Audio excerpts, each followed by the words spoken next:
You're watching the ArmChair GM Podcast with Chris, Dylan, and Ty. Ladies and gentlemen, children of all ages, welcome to the third most exciting Flames podcast in all of Calgary. We're going to kick it off today. We have a special podcast. We're going to talk about prospects this week. And it's not the usual ones you think of. You're probably thinking, oh, they're going to talk about Wolf, they're going to talk about Peltier. No, we've got our own picks. There are some deep dives in here. We're going to have fun with it. Before we kick it off, though, Chris, why don't we talk about the week that we had this week? What a week it's been. Ugh. Has it, though? It's been tough sledding for the 4 games, right? Grant, our last Thursday we didn't have a nice showing against Vegas, 6-1, I believe we dropped that by. But what I found to be worse than that was just the general play. It was not a good scene. I mean, we just came off a brilliant California road trip and then really shit the bed at home against Vegas. But we made up for it after 20 minutes were done at home against Arizona. 9-1. Is that what it was? 9-1. Yeah, I was that at first that period had me worried. Oh, that man. Was a Oh, sloppy one. we got outplayed by the fucking Coyotes in the first period, Yeah. and It was embarrassing. then came out, and that's one of the problems with the team right now is they've been coming out a little slow here and there. Not every game, but some games they've come out slow, and then they've won anyways, and that's how complacency happens. Yeah, they're not playing a full 60 minutes, which is super frustrating to watch. No, Luch was the only one that came out with any sort of hustle, I found, in the first 20. Richie's surprised too. True. Yeah. Richie's actually been good lately. Yeah, He's fighting for a bringing spot, that right? energy. You know, he's fighting for a spot. He wants to be noticed for the right reasons. You know, he's been good. He's what you expect a fourth liner to be. Exactly. You know, Just not the price. Don't be a problem. That's right. I just want to bring up too. We chased the goalie in Arizona, and then we chased the other goalie in Arizona. Right. That doesn't happen very often. Right. And I was like, are they really putting him back in? That's fucking hilarious. Yeah. So then And the poor guy too, like Sateri, like he thought he was coming in the league to play for the Leafs. He must have been stoked. And then to be stolen by Arizona without even like his knowledge, and now he's got to play in a college. Like that's got to be so defeating for him. Like he probably doesn't even care how many goals he lets in at this point. How does the NHL continue to allow this to happen with Arizona? I hate to be that guy who blames fucking Gary Bettman for everything, but like this is his baby, and he will not let his baby be taken on by good parents. Yeah, it seems like. Yeah. I mean, it seems to me like the owners are allowing it to happen because they have their home base for golf during the winter and all that fun stuff. But I mean, even in like the last 3 years, like that team has been sold a couple times. Like so, it's different ownership each time. Yeah. Some players really like it there. Like Kessel, from what I gather, really likes it there because like he didn't like Toronto because some people just don't want the limelight, right? I've actually heard that he was upset that he didn't get moved at the trade deadline. Like he did not want to be in Arizona anymore. Yeah. I heard liked that it too. there when he got there, though. Sure. I mean, of course he likes it there. He could walk out of the arena after a game and not be recognized. Yeah. Well, next year he could probably walk out of the arena after the game and just go to the college pub and have some beers with the college boys. With the fans. You gotta believe the hot dogs are probably cheap as fuck there. Right. Right. Did you guys see the video there? I'm going to say Winnipeg. I don't know why I'm saying Winnipeg. Where he got the hot dog thrown at him. Yeah. No, it was Vancouver. Yeah, it was Vancouver. You're right. It was Vancouver. Yeah. Yeah, there's like a police investigation, like trying to track down who that guy was, and like he's gonna get charged and fined. And really? There's straight up a video of the dude. Like he recorded himself doing it. Yeah, he posted it himself. Like I feel like that's a quick investigation. Well, no, it was posted anonymously by other people. Like he sent it to other people to post for him. Oh, He posted it as himself. So yeah, they're trying to track down who it is, and yeah, it's not pretty. The bad wiener dog. Yeah, there you go. I mean, I get it. It's funny, but like that is so disrespectful, man. Like you can't do that. No, it's fun to have your jokes and stuff like that. You don't throw freaking food at It's funny though. pro Yeah, that was a top quality hot dog. Come on. It was a foot long. I don't give a fuck about Kessel. It was the hot dog. That's a $13 stadium dog, for God's sake. Yeah. Like, don't be doing that. I don't think anybody's upset, and I don't think Kessel's upset. Like, I don't think anybody's upset that specifically it's a hot dog. I think they're upset that somebody threw something on ice. Yeah. But people do that all the time, like squids and shit. Like, that's different though. That's in celebration. I know that's different, but still, you're throwing some slimy fucking seafood on the like. Yeah. But I mean, each tentacle was to represent each win they had in the finals at that point, or I forget what it was. Something along those lines. Yeah. But I mean, he's going to go down in history as the guy that couldn't even hit Phil Kessel with a hot dog. For as big as Phil is, can't even hit him with a hot dog. And he didn't even put any condiments on it, so that was lazy. And the throw, like, I mean, I've played ball every year of my life since I was 7 years old. So I mean. It was a bad throw. It was just really bad. It was like, I'm pretty sure he led with his right foot as well. I'm just going to throw that out there. Like, and historically, hot dogs are one of the most aerodynamic foods in the world. So Yeah. they spiral. I mean, it should have come in like a spear, right? Yeah, like, exactly. Guys, we've been on for like 3 minutes and we're already so far off the fucking course. It's hot dogs. How do you not? I mean, yeah. All right. So that was Saturday. Yeah, one more game left to talk about. We have two actually. So then we had the back-to-back. So then we had Monday 5-2 shellacking against the great Chicago Blackhawks. Formerly great Chicago Blackhawks. Yeah, they didn't look good. But they almost came back against us there. I know. That was scary. Yep. Yeah. And then just I don't even know what to make about that game last night in Nashville. I mean, they're a really good team, but we got pushed around something fierce. And, a month ago, we were hard to play against, and people were talking about how physical we are and how we're hard to play against. But that was not it. I think it was the second period. I was noticing, as Johnny was doing his thing every once in a while, but I was noticing, like you said, the being pushed around, and I was thinking, like, fuck, this looks a lot like some other years we've seen where our big players, our best players are just kind of not being our best players when it matters the most. Yeah. Well, and like the thing I noticed with Nashville too is we were playing them, they were focused entirely defensively. Like they didn't start focusing on offense until that third period when we started as well. Like the first two periods, you watch them, they're back checking way harder than we were pushing in the offensive zone. We basically it was 4-on-2 for them essentially on every rush. They constantly had 4 people coming back. They would just shut down whoever was trying to. You had 12 shots after 2. Yeah, that was our lowest total this year. Yep. Right. And like, as much as, as hockey fans, we can have, other players who are some of our favorite players who aren't Flames. And like, for me, honestly, Forsberg is one of my favorite players in the league. Yeah, I dig the mustache. He really is. He's probably, top 5 favorite players in the league for me. But the way he just kind of had his way with us last night was pathetic on our part, honestly. And like we could have used a fight, some kind of energy, but I have a feeling they didn't want to fight because that previous you kind of look like Philip Forsberg right now. Yeah, it's inspired by Forsberg. It's the mustache, yeah.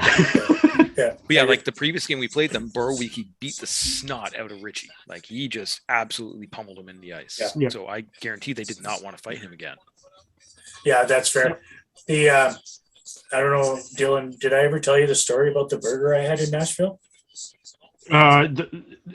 What did you call it? The Mike Fisher burger? Yeah, or I think that's what it was. Yeah, it was on the menu. It was a Philip. The Carrie Underwood burger. It was damn good. But it was bad. It was fucking huge too. I mean, it was.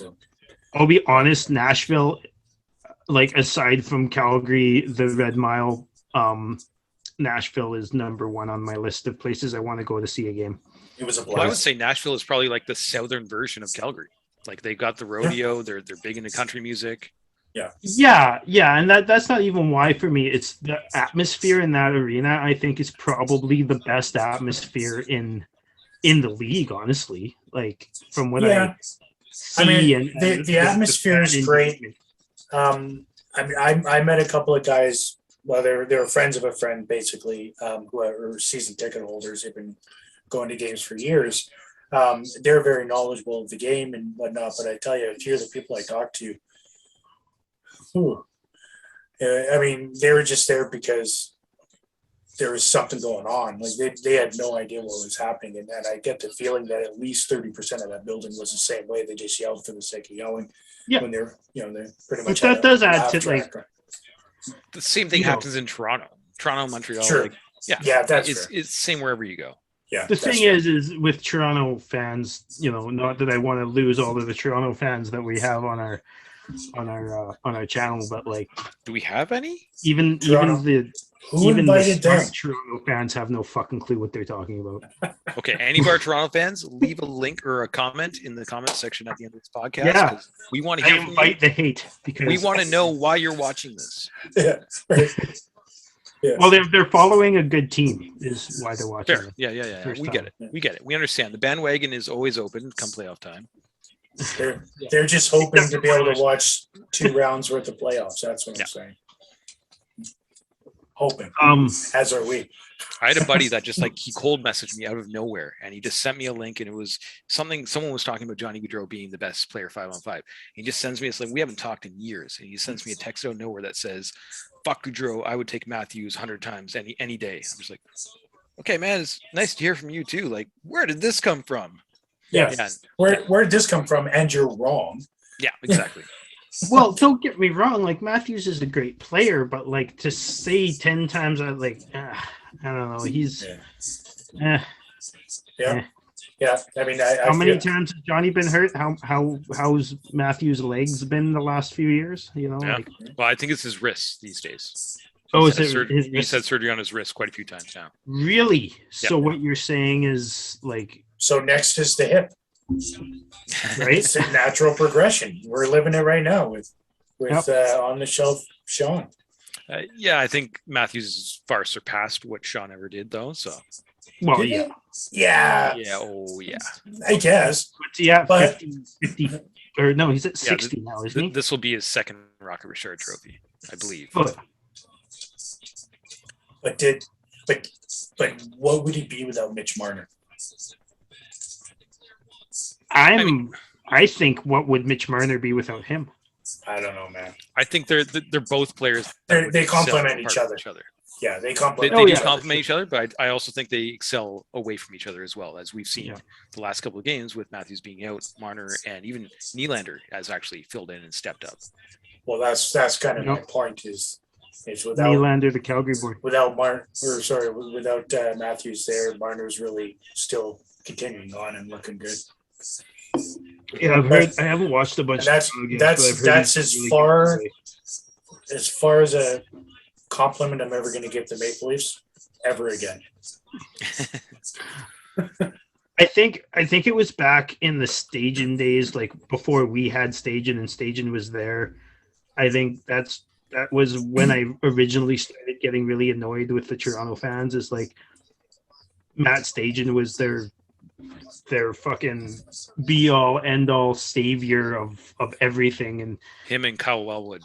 And like they were, all their fans were just constantly raving about how the cup's gonna come home because it's staging, and I'm just like, buddy, like he's good, but he's not this, like he's not gonna single-handedly do anything. Like fuck. He's the reason why we went on to the second round in 2015. I'm going to throw that out there. That one goal. Yeah. I always liked the combination of Stajan and Lazar. I thought they were great as like a third, fourth line for us for quite a while. They were like those energy guys. Stajan was a great third, fourth line. Yeah. Even Stajan third, like his face-off percentage was good. He knew his role. He never complained, just worked, right? He's like Lucic. He's just, different role, but, a third, fourth line grinder who knows their role and is okay with it, but gets paid way too fucking much. Yeah. Yeah, fair. Yeah. That's all. And it's not too much for them because I'd take $7 million or $5 I mean, million. I'm still one of those people that, because we do get people that complain about the salary of players, or they're mad at the player, which to me is a ridiculous take. I mean, be mad at the GM. There's 2 signatures on that contract. Of course, the player is going to get what they can. Yeah. Well, and did you see that ridiculous thing from Pronger the other day? He finally got a Twitter account, and he went on there and he was just like, "Oh, you look at these guys that are making $3-4 million in the league, and you think they made it, and the reality is they didn't." And then he goes on to explain all the costs they have. At the end of the day, even after all those costs, they're still making $1 to $1.5 million in like actual take-home money. Like, that's out of his example. Then they got to buy a car in each city. Like, holy fuck! The majority of us don't make over $100,000 a year. Like, are you kidding me? Yeah, I certainly don't. The majority is we're not buying $80,000 vehicles in 2 different cities. Yeah, no kidding. Like, sorry, Brian. Yeah, like I have one of the better jobs in the town that I live in, and I don't make anywhere close to 100. Like, it's fucked that saying he makes 250 is what he's saying. $1 million after, like, they're still making $1 million fucking dollars. Exactly. And that's after taxes and everything. That's their take. Yeah, that's after his entire expenses report that he talks about. Still taking home over $1 million. Yeah. Yeah. A lot of 649 sometimes doesn't even go over that. Right. I read it twice. So I read it. No, maybe I missed something. So I read it again. Yeah, exactly. No, I didn't miss anything. So let's do some prospect stuff. Let's do it. It is the prospect episode after all. So, which one do you guys want to kick off? Ty, how about you? Yeah, sure. So like I said, we're not going to be talking about Wolf. We're not going to be talking about Peltz. I mean, I'll touch on it a little bit because the 2 prospects I'm going to talk about are his line mates, and they have been for most of the season. That's Glenn Godden and Matthew Phillips, 2 of my favorite prospects coming up. Mm-hmm. And I don't really have any true reasonings behind why they're my favorites. They've had a soft spot in my heart for a while, especially Glenn. He tries so hard. So he's got a total of 9 NHL games. He's got 1 point in those games, but those call-ups, he didn't really get like the ice time or anything that he deserved there. I mean, like this year alone, he's having one of his better seasons. He's got 14 goals, 34 assists, 48 points. That top line in general, actually, I did the math earlier. And you got to remember with him too, is he hasn't been a top liner a lot of the time because Ruzicka's been down there. Yeah, exactly. And when Ruzicka's down there, he's on the top line. But when Ruzicka's up, then either Godden or Zari move up, and they both get more ice time. So yeah. So the 3 of them, Phillips, Godden, and Peltz, they've combined for 70 goals and 170 points. Like that is just nice. That's crazy in my opinion. So Glenn, we got from St. Louis. He was drafted. We drafted him in the 4th. Or no, St. Louis drafted him in the 4th round. He didn't sign with them. He signed with us. And like you look back in the years, like he had 101 points in the dub, like for the Swift current Broncos. Like he's got that caliber. He just hasn't hit it yet until this season, where he's been paired with other people that are that caliber. Yeah. Also in that same year when he had his 125 points in 17 and 18 for Swift Current. He had 32 points in the playoffs in 24 games as well. Oh yeah, that's right. 125. I was looking at his penalty minutes. It was 101 penalty minutes. So he likes to throw his body around and he sure likes putting up points in the. I mean this season he's got 73 penalty minutes too. But like And to me, for him, like I really like him, and I liked him at the NHL level too. A lot of the players that we talk about when we talk about prospects are guys who we expect to be, top 6 or top 4 defenders or whatever. And for me, Godden's ceiling is kind of like a 3rd, 4th liner. Mm-hmm. And there's nothing wrong with that. Every team needs them. He's a realistic staging. Yes. Touching back on what we were talking about before. Someone that we can trust to do bottom 6 minutes and be happy with that. Exactly. And I'd be happy if he, if we had a couple injuries and Godden came up, in the postseason and, plugged into that 4th line for a bit, and I'd be happy with that. Yeah, honestly. Exactly. Yeah. I mean, really having a couple of centers that are ready, in my opinion, to kind of make the jump into the NHL potentially might help us out, with our cap situation that we're going to be going into next year, right? Yep. Yeah. And he's one of our older players on Stockton too. He's 24 years old, so he's got the experience. Like he's ready for it. Like you never have to worry about him coming up and being immature about it, or like not knowing the systems, that kind of thing. He'll adapt. Yeah. He's like he's kind of like Fraze in that sense, where he's top liner in the A and the bottom liner in the N, and he's kind of but they're both okay with that. You know. Mm-hmm. Yeah. There's nothing better than having players who are okay with that role. Mm-hmm.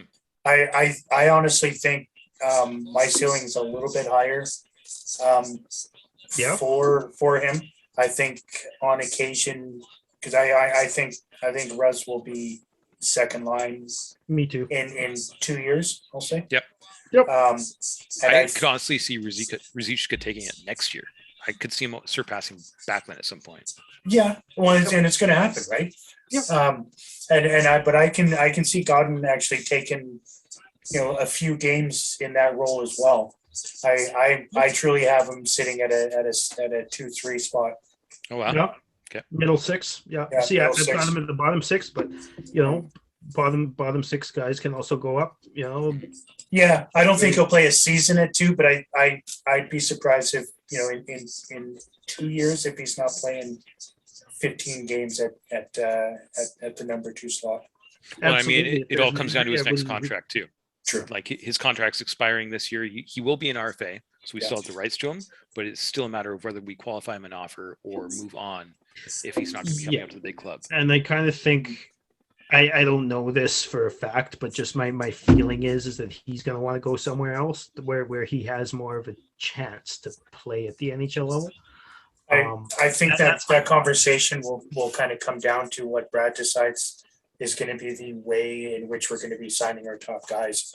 Because we do have 2 centers making like almost $10 million between two centers that we're going to need to unload. Yeah, we're going to need those league minimum contracts coming up. That's right. Yeah. So, if we can get them signed for, even a full mill, right? Just to give them some incentive and say, we're getting rid of, 2 NHL centers at the moment. So you're going to have your chance. So, maybe that will give him the incentive he wants and their needs. Yeah, no, I'd be okay with that. I just get the feeling like he's wanting to move on, or at least play in a place where he's getting that opportunity. And if he does get that opportunity next year here, if he's guaranteed that opportunity, then maybe he'll resign. But I don't think he'll resign just to be a top line AHL player next year. I don't think so either. I mean, he just turned 25, so he's going to be, he's surely looking at the next stage of his life, right? Like he wants to get going and be an actual effective NHLer. The 2 times he came up, 2021 and 21-22 for total of 9 games is, a nice little sniffer. But I mean, who knows? They could look to him and say, like, listen, you're our next AHL captain in the making. Like, you be our next Byron Fraze. Yeah. And he might be happy with that. Who knows? Like, maybe he feels he's peaked at his career, and he's having like incredible chemistry with his current line mates, who potentially could still be his line mates next year. And he might still be having a ton of fun with them next year if he decides to take that role. So, line mate.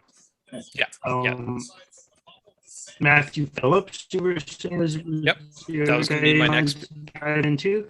And must have watched a bit, but yeah, you're breaking up a little bit, so I can't quite understand. But I heard Matthew Phillips, who was the other guy I was going to touch on. He's a little guy. He's only 5 foot. He's about 165 pounds wet, but man, this kid can put up some numbers. Like I live in Victoria, so his history with the Victoria Royals is very well known in the city. Like he was a captain at one point. He put up 90 points, 50 goals in one season, 112 points, 48 goals in another season. Like the kid games. Like he knows what he's doing. And this year he's been paired up with Godin. Well, when Ruzicka was called up, he got paired up with Godin and then Peltz, and he's put up 29 goals, 35 assists for 64 points. And he only has 16 minutes in penalties, so like he's not getting in people's faces. He's not taking bad penalties. He's putting up some good numbers. And we got him with as part of that Nicholas Backstrom trade for David Jones back in 2016. So we got his rights at least for drafting him. Right. Wow. So that's a win for us, I would say. Yeah, not bad for a round 6 pick, right? Yeah. Yep. Yeah. I mean, it's another one of those players. Is he big enough to play in the NHL? I'm not talking about his actual height per se. It's how does he carry himself? He's the franchise leader for Stockton now in goals and points. He shattered those last records. Yeah. And I mean, Stockton isn't that old of a team, but still to absolutely destroy those records is huge. Is that single season records? Yes, single season. Yes. Yeah. Am I back now? Can you guys hear me now? Or Hey, yeah, you're good. Okay, when did you get here? Just to touch on Phillips there, like, and I know that a lot of people are worried about his size, but I remember watching him in preseason. I think it was this year. I believe it was this year, and I think he had one game in the NHL last year. Yeah, one game last year. Yeah, one game. Yeah, and his preseason, I remember being really impressed. He kind of reminds me of Mangiapane in the fact that he's a little bit less sizable, but he's very tenacious. I'll go with. He seems like quite the good grinder, and honestly has underrated skill. Well, and he's a hometown boy too. Like he's from Calgary.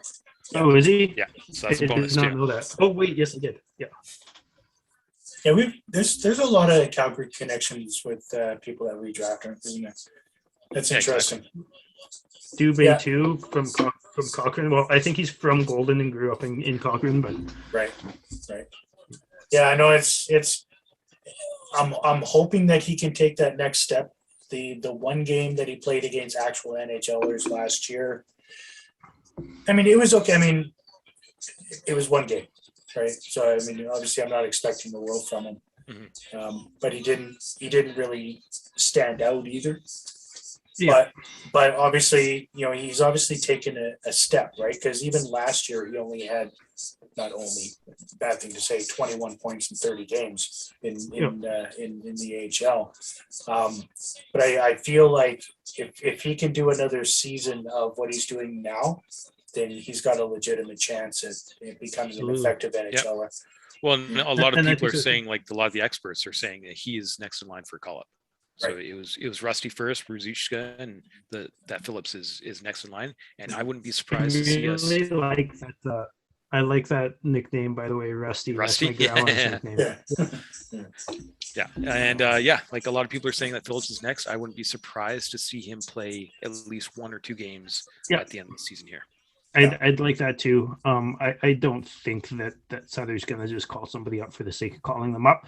I think he's more likely to plug Richie and people in and give people rests that way instead of tearing more away from Stockton, because I think that the organization is also very concentrated on getting Stockton that winning culture, right? Like a playoff rounds, if not a Calder Cup, like that instills a winning culture.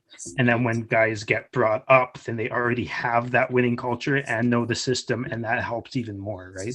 Well, and he's also one of their assistant captains, so like to take that away from the team that's about to be in playoffs would be a little detrimental, but I could also see it being a big morale boost for everyone, knowing that if they work that hard, they can make it.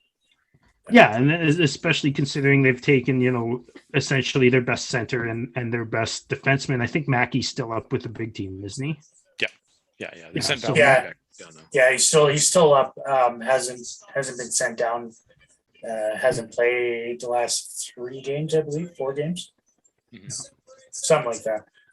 His last game wasn't very strong, and I think Sutter, he's he's proven a point, and but I do think Mackey will be back in the lineup in the next couple of games because we got to get him back into it before the playoffs start. Shillington's been a little scary to me lately. Shillington's been scary for about a month and a half. Yeah, like he really has. For anyone that's not aware, watching this right now, Chris is not a big Shillington fan. He's not. Let's just get this out there. No, but I mean, like ever since that crash into the boards, yeah, he looks like Bambi on ice. Like his skating is different.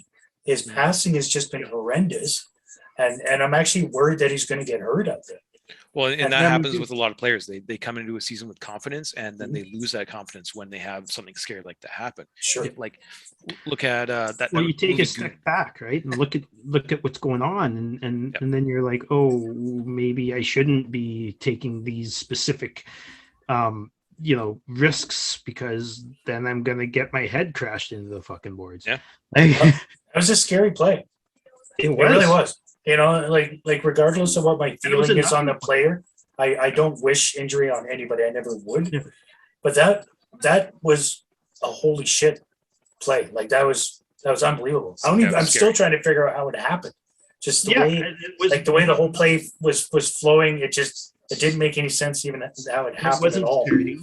I mean, if Shillington had let go of his stick, I feel like that wouldn't have happened. There was a momentum from holding onto his stick, almost like propelled him.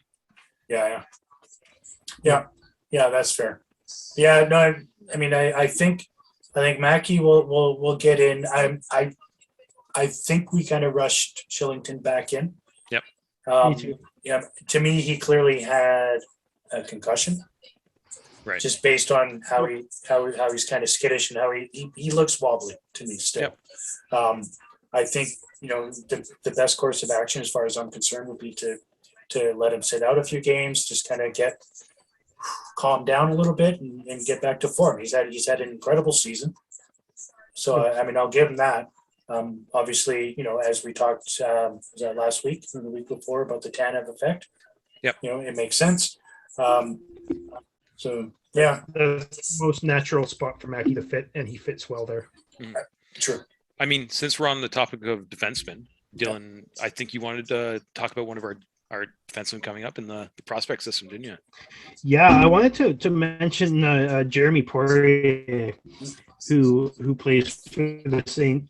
John's Sea Dogs. I can't remember exactly where we drafted him. I remember he was projected at the midseason. I believe it was 2 years ago. Yes, we got him with the third round pick. And he was projected to be like a top 20 pick. Yeah. And because his defensive game wasn't up to par, he dropped to the third round, and honestly I think he could be a huge steal for us. So he's got a ton of points. Yeah. Well, this season he's got 14 goals and 38 assists for 52 points in 62 games. And the big thing, and I know that we talk about, plus minus is something that doesn't really matter or really signify what's going on that well. But his last 2 years, he's been minus 25 and minus 3. And that speaks to, his defensive shortcomings, we'll go with. But then this year he went up to a plus 22, right? Plus 22. Plus 22. And you got to even his first year at 18-19 was minus 41, which is kind of like the exact opposite to our top line, right? Yeah. But yeah, so I mean, hopefully he's doing that turnaround because me when it comes to defensemen, I mean, it's great that he can put up points, but I mean, one of my requirements for a defenseman is being able to play defense. As it well it's weird. Be. It's weird. I know. Everybody, I mean, that's not who wins the best defenseman of the year award, which is fucking mind blowing to me, but that's fine. I think the thing that shines for me most for Poirier is you look at his playoff stats from last year. He was over a point per game in the playoffs. Like that's clutch time. That's when you're relying on your guys. And he was also a plus in the playoffs. So he had 9 points in 6 games. That's incredible for a defenseman, let alone any player in the playoffs, right? And four of those are goals in 6 games. Yeah. For a defenseman. Like that's unreal. Yeah, exactly. Yeah, that's Yeah. that really is. Yeah. So this guy has like all sorts of potential. Again, he's not a professional yet. He's still in junior. He's in the Quebec League. Playing for St. John's. Yeah. I always found it funny that the Quebec League has a bunch of maritime teams in it. He's still only 19 years old, right? Yeah, exactly. So I mean, he turns 20 in June. Oh, Yeah, so this will be his last year in juniors, and he'll be up with the A next year, right? Yeah. Yeah, so he should be in Stockton next year, and that's when we'll be able to predict a little bit better when he or if he can play at the professional level, right. And be effective defensively, because I do think that he responded very well when he was told to play better defensively. And obviously I don't watch a whole bunch of Sea Dogs games. Don't have all the time in the world, but from the highlights and stuff that I have seen, because I kind of looked it up when we were doing when we decided to do this episode. From what I can see, he's really turned it around defensively, and it's not just the numbers; it's blatantly obvious in his play. So hopefully that translates to the professional level. Yep. Okay, so now that you got all of that out of the way, Dylan, let's actually be honest here. The reason why you wanted to talk about Jeremy is because he's a ginger. That's it. Yeah, it's the freckles. That's fine. Yeah, you're just flipping through profile pictures of all our prospects, and came across him and went, "There he is. He's my guy," and away they went. Yeah. No, and all the joking aside, honestly, when we picked him up, I was in the third round. I was excited because I did know, and I kind of had my eye on him because I knew he was supposed to be a top 20. I think he was supposed to be a top 15 pick. And I saw him dropping. And those are the types of players that once you're down into the third round, you pick that guy up. And if you don't really count on your third round picks to become something, but if they do, and this guy has a chance to, then you've really got something. I mean, we as a franchise kind of rely on our later picks. Our first round picks have rarely worked out. Well, I was just going to say that Jeremy, out of the list of the guys that we're talking about tonight, Jeremy is the highest pick out of all of them. Yep. At number 72, which is interesting to me. Because the guys that we want to talk about, the guys that we think that are going to excel and take that step to the next level, are the ones that are round 3 and later, which is interesting. Yeah, guys that aren't specifically expected to, and I think that's why we all kind of picked guys who weren't, the regular suspects in the prospect pool to tell people a little bit more about. That's right. Everybody already knows about Zari and Wolf, right? I mean, even Wolf was a 7th round pick, so we were true. Yeah, true. Yeah.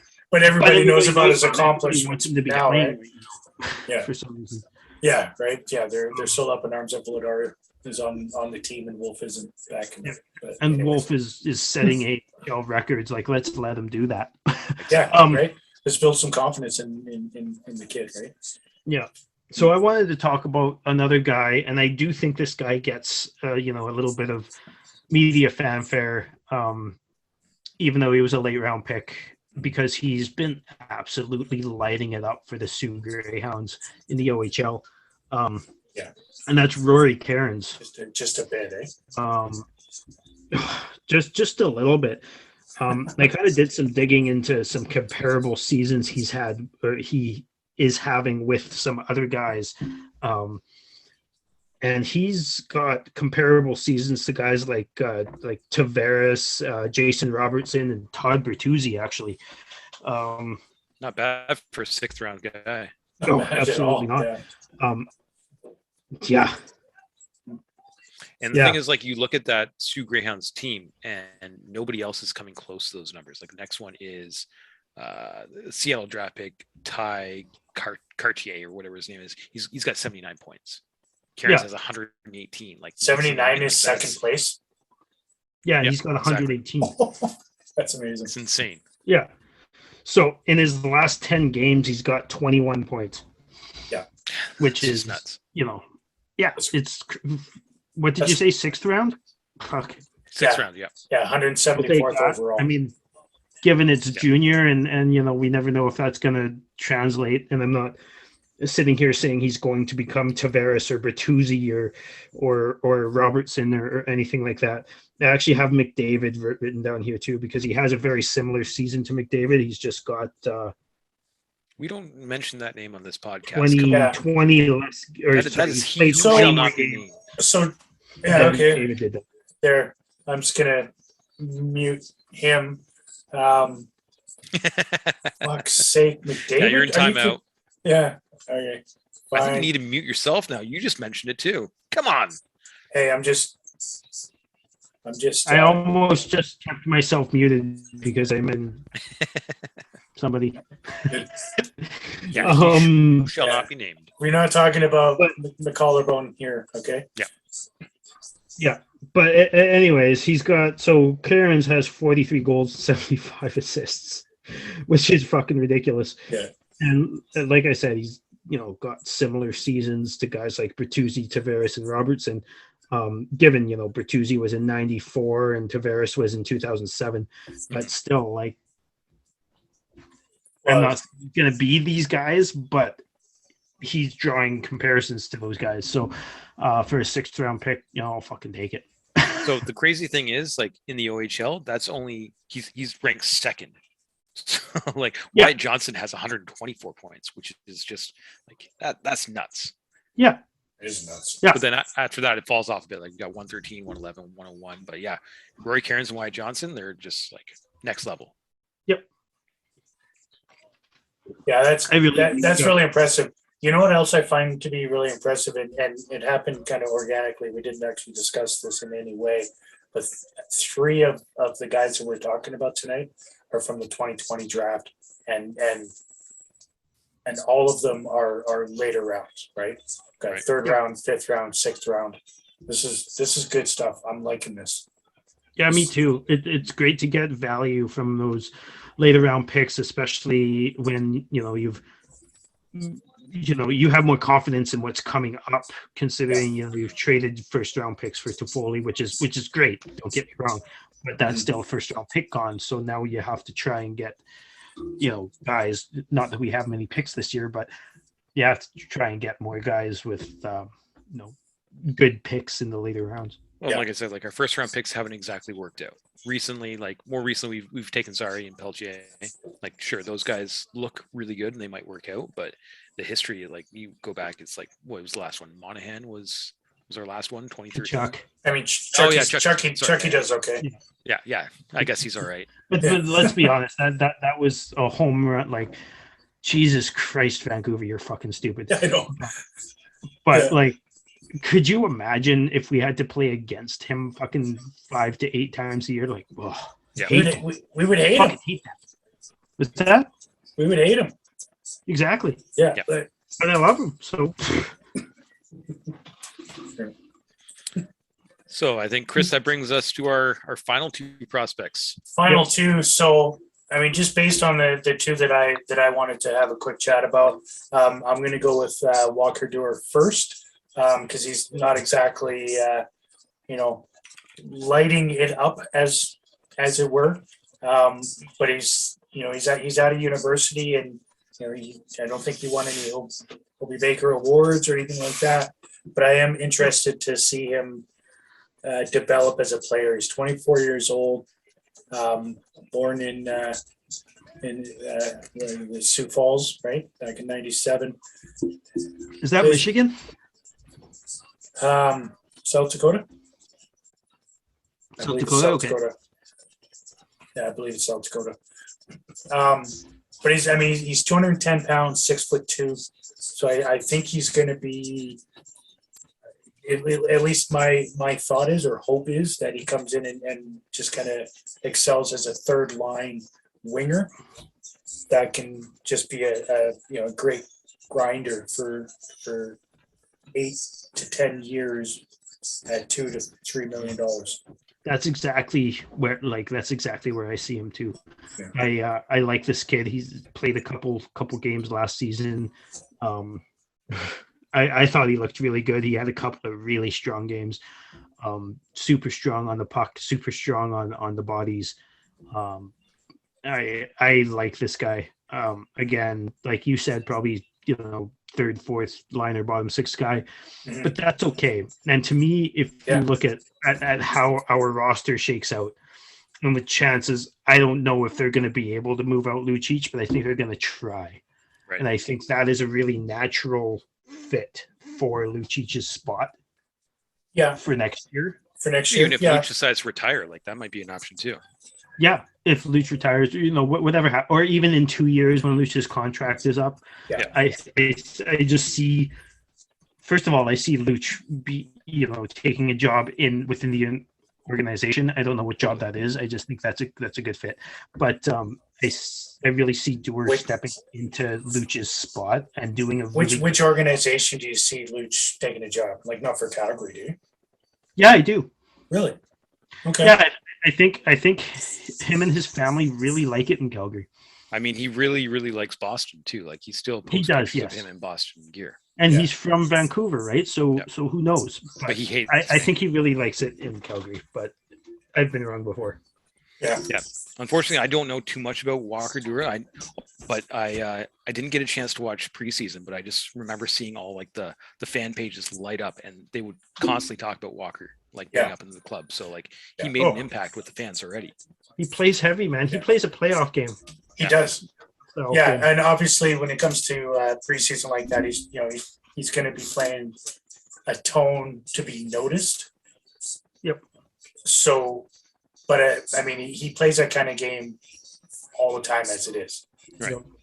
Obviously against a lighter opponent, he's not, like I said, he's not lighting it up for points, but he also doesn't take that many penalties, right? Gotcha. He has 26 minutes this year in 54 games in Stockton. Yeah, which for his play style, like I haven't watched a whole bunch of Stockton games, but for the play style he played in the NHL when I watched. And the few Stockton kind of highlights and stuff I've seen, it's pretty impressive that he's staying out of the box. Yeah, exactly. So I mean, he's physical but smart, right? Yeah. Mm-hmm. He's not chasing. He doesn't need to hook to catch up to the play. Yeah. He's just a good grinder, and that's what I think. Being in the West Division, that's what Calgary needs is more of those style. On the bottom six role. Yeah, and that's kind of like Ty was saying. He thinks probably Matthew Phillips is next up, but I think in the playoffs, honestly, I think Sutter is going to be like, what, if there's an injury, depending on the player, like if we need skill, it'll be somebody else. But if it's a Luch or a Richie or bottom six guy that goes down, Dewar's first up. The only reason I disagree with that is just because Duehr is only getting third and fourth line minutes in the AHL, so he's not getting that much experience. But he's a third, fourth line guy. That's his role, right? So even if he's getting that in the AHL, that's because heavy physical guys are third liners. Mm-hmm. Guys who aren't specifically skilled but just throw the body are third, fourth liners in most leagues, right? And that's Sutter's style when it comes to playoff hockey. That's it too. I mean, obviously, without a doubt, Matthew Phillips has, a ton more skill than Walker Duehr. I get that for sure, but at the same token, Sutter doesn't necessarily like to bring those guys in to let them play on the fourth line. Yep. Because he doesn't think it helps their development. And I mean, I think if we're lacking in scoring, maybe it happens. Yeah, and that's why I see guys like Godin or Duehr being those first call-ups, especially in the playoffs, is because they can play that more physical. And don't get me wrong, Phillips plays a super physical game, but he is small. Yeah. Exactly. Yeah, he plays like a Mangiapane, right? I mean, he attempts to be physical. Unfortunately, he's just not big and strong enough to be really effective. And you got to look like Walker played one game this year. Godin's played 2 games this year. Phillips hasn't played any this year. He played one game last year. Not saying there's a problem there, but I don't know. I think if it comes, push comes to shove for playoffs, I think Duer's the type of guy that somebody's I going love to how you said push comes to shove with Duer, because that's what he does. Pun intended. Yeah. All I right. caught that. So transitioning from Walker, I also wanted to have just a quick chat about Ryan Francis, another one of our 2020 picks there in the round 5, 143rd overall. And he plays with Jeremy Poirier right now. That's right. Yeah, plays with Poirier, and I mean, center shoots right, getting a ton of points for St. John, the Sea Dogs in the Quebec Major Junior. This year in 49 games, he has 24 goals, 38 assists, and he's plus 27, 34 penalty minutes. Where's he playing in the lineup? Do you know? Like what line? Yeah, like. I think he's second. JHL even post lineups? I don't know that they do, but I believe he's on the second line. Okay. Well, those are bad numbers. And again, like. Yeah, previous to that, he was playing for Cape Breton. And he had, in the 1920 season, he had 72 points in 61 games. Yeah, I was upset a couple of years ago when they rebranded. They used to be the Screaming Eagles. Right. That was just so much better. Yeah, no doubt. And, ever since he, his first year for Cape Breton in 17-18. Yeah. It was a big year. He was a minus 22 at that time, and ever since then he's been a pretty solid plus player. Other than last year, Cape Breton was a minus 9, but he's putting up some decent numbers, and I believe he's up with Stockton now for playoffs, right? Oh, did he get the call up? I think so. He's got 4 games for Stockton right now. So I thought that was at the beginning of the season. Was it? I did too. Yeah, because they tried him out and then they sent him back down. You're right. I think that's kind of the same thing as they did with Sari last year when he came up and played a couple games for Stockton, and then he went back to Kamloops. Yeah, you're right. So I mean, yet another 5'10" player. Like I remember, I've been a fan for a very long time, and my only criteria for the last 5 years has been greater than 6 feet, greater than 6 feet, greater than 6 feet. And of course, we got Francis. Oh, you love Jankowski. No, I didn't actually. Yeah. I didn't. I have nothing against him, but I'm not a fan of Jay Feaster either. But that's fine. Would you like Jankowski if he was a 6th round pick instead of a fucking 1st round pick? I guess. That's a good question. I would like Jankowski if he was still playing in the A, where he belongs. So a relevant question. Yeah, right. Speaking of prospects. Mm-hmm. Yeah, Jankowski. He's a prospect still. Kind of like Lazar. In my He's opinion. reverted back to prospect. Yeah.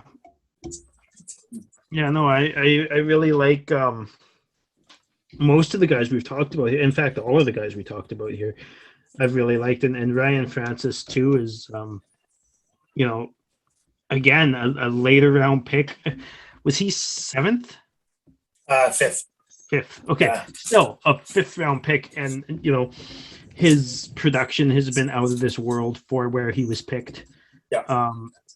Again, it's in juniors, so we never know how that translates, but this has all the potential in the world. And he still doesn't have a contract yet, so who knows what might happen. That's right, and you also have to think he was selected, round 5 obviously, but he was selected after having a 72-point season for Cape Breton. So he'll be a project. He's not big. I don't think he's not a physical player at all. No, but he plays 2-way. So like everything I read about him is he's super two-way player. The comparisons were probably. No, it was someone that we sent to Montreal as a forward, Paul Byron. Being compared to Paul Byron. The Energizer Bunny. Fucking hell. Is that fact that they're comparing him to? Yep. Oh, hallelujah. God, I'll be honest. Like, I still like Paul Byron. 100%. Yeah. I like any player that gives it all every night. Exactly. Paul Byron does exactly that. So if Ryan Francis turns into, even a Paul Byron, like, I don't know why Byron's, found himself on second lines, because I don't think he's that player, but I think he's more of a fourth, third liner, and that's in this stage of his career for sure. Yeah, he missed a lot of time. This energy guy, and if Francis as a 5th round pick can turn into anything close to Paul Byron, fucking win for the Flames. Yeah. 100%. 100%. Didn't we lose Paul Byron on waivers? That's what we did. We lost him on waivers, which was a shame, because I think it was while Hartley was still here, and Hartley had nothing but great things to say about Paul Byron every single day of the week. And I can't remember who it was that they kept instead of him, but it was one of those situations where they had, injuries coming back, and they had to send somebody down, and he was the only choice that they saw, although I think fans saw it differently. I can't remember exactly who it was, but I remember being like, oh, it could have been someone else. Yeah. So there you have it, everybody. So we've got 6 guys that are coming up the ranks from the juniors and beyond. That kind of, as far as I'm concerned, anyways, makes the future feel bright. Gives us something to be excited about for a few years from now to keep things going. It's insane to have a very competitive NHL team, and a very people are putting Calgary in the finals. People are putting Stockton in the finals, and we have all these guys in June. Like, it's refreshing to see a pipeline as strong as we have. Absolutely. It's nice to have people talk about Calgary and mention the word finals. I'm a temper the expectations kind of guy myself. Yep. So I will not say that at all. I'm just hoping to get out of the first. I want to see minimal 6 games, and let's get out of the first round. And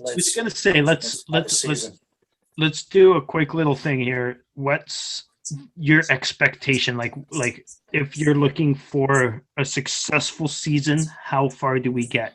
And how far do we get that makes 13 and 19 want to resign? Where is that line? For me, it's conference final. Conference final. 100%. I agree. My line is game 6 of round 2. Yeah. For me, I'm going to consider it a failure, given our coach and given our team currently. If we don't make it out of the second round, I'm going to consider it a failure. Yep. Yeah.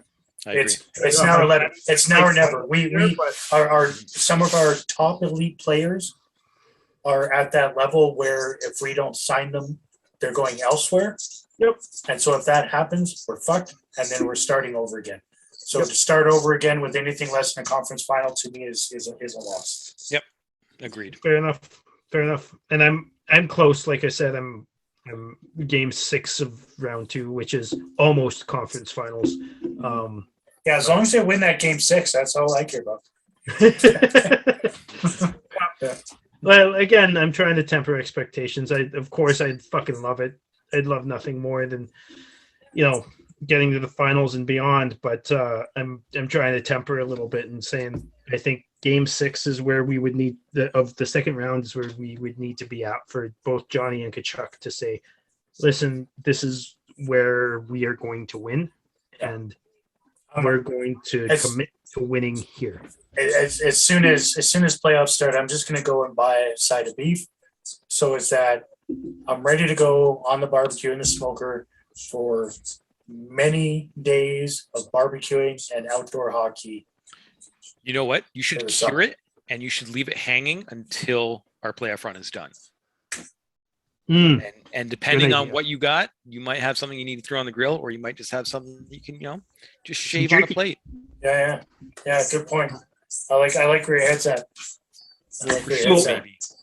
Chris and I believe it's in the works right now. Not positive it's going to happen, but I think we're at about a 95% it's going to happen. We're going to go to games 1 and hopefully 2 at the Dome. Really, really looking forward to it. Hopefully we get to record a podcast in the same room, which would be great. I think that'd be amazing, right? After, in between games 1 and 2, I think that would be. Oh, that would just amazing. great timing, and I mean, it would be great. You'll have to sit outside, which is fine. It's Well, nice out. It's nice out. I was just going to look at the wall because nobody wants to see my face. Yeah. Well, and then you're gonna have to wear pants too. Like I feel like that's the one question we won't answer from the podcast is, are we wearing pants right now? Yeah.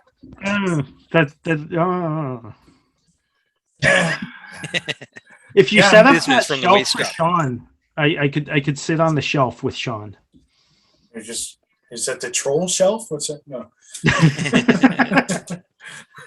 Get me a Awesome. troll mask. I'll wear a troll mask if you buy one. So I want to hear from everybody that's stuck it out this far and watched this show. I want to hear from you in the comments. I want to know who you're excited about as far as our prospects in the system. No matter what league it is that they're playing in currently, whether they're playing for Stockton or any of the affiliates where we have players right now. I want to hear about it. I want to hear about how much you love this Flames Hub shirt that Ty developed. It's still available on his Shopify account. That link will be on the in the description. I also want to make damn sure that you're smashing that subscribe button, giving us a share, because we could sure use the love from anybody and everybody. Yeah, hit that little bell on the bottom. That's going to give you some live updates of every episode we get. You don't Yeah. want to miss And one. We talk about some exciting stuff. Yeah, Since absolutely. last episode, I believe, or maybe the episode before, we've also introduced some TikTok and some Instagram to our arsenal. So subscribe to those things as well. Yeah, follow us on all your platforms, and let's get the word out. Let's talk Flames every day of the week.